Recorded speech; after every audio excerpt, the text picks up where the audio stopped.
ఆవుని బయటకు వెళ్ళడం చూసి ఎక్కడికి వెళ్తున్నావు అని చెప్పి వేద అడుగుతూ ఉంటుంది. అప్పుడే నిహారిక లావణ్య కూడా వచ్చి ఇంకా వింటూ ఉంటారు.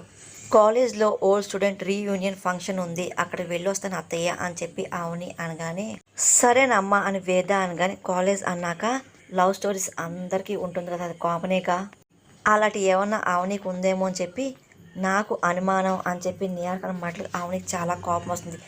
ఒక్కసారిగా వెళ్ళి లాగి పెట్టి కొడుతుంది.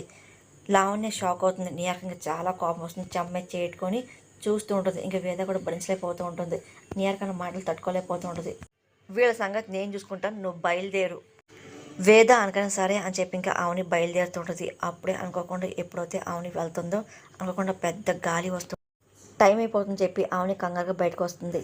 ఆ పెద్ద గాలి రావడం వల్ల ఒకసారిగా ఆవుని గదిలో ఉన్న ఫ్యామిలీ ఫోటో ఆ గాలి కింద పడిపోతుంది.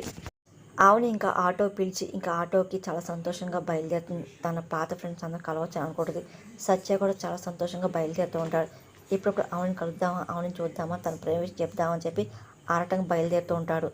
అప్పుడు ఇంకా విక్కీ జైల్లో ఉండగానే తనకి ఆవుని గురించి అన్నీ తెలుసుకుంటాడు. అలాగే తను ఎక్కడికి వెళ్తుందో అలాగే ఎవరు కలబోతుందో అన్నీ తెలుసుకొని ఇంకా కాల్ చేస్తూ ఉంటాడు. ముందు నువ్వు ఆవుని లేపే, ఆ తర్వాత వీలైతే ఆ సత్యాన్ని కూడా లేపే అని చెప్పి విక్కీ ఇంకా గోండాతో మాట్లాడుతూ ఉంటాడు. సరే అని చెప్పి ఇంకా అంటూ ఇంకా ఆవుని చంపడానికి ఆ గోండా బయలుదేరుతూ ఉంటాడు. ఈ రోజుతో ఆవుని చాప్టర్ క్లోజ్ అని చెప్పి ఇంకా విక్కీ చాలా సంతోషపడుతూ ఉంటాడు. ఇంకా ఆవుని చాలా సంతోషంగా ఇంకా కాలేజ్కి వెళ్తూ ఉంటుంది. సత్య కూడా ఇంకా బయలుదేరుతూ ఉంటాడు.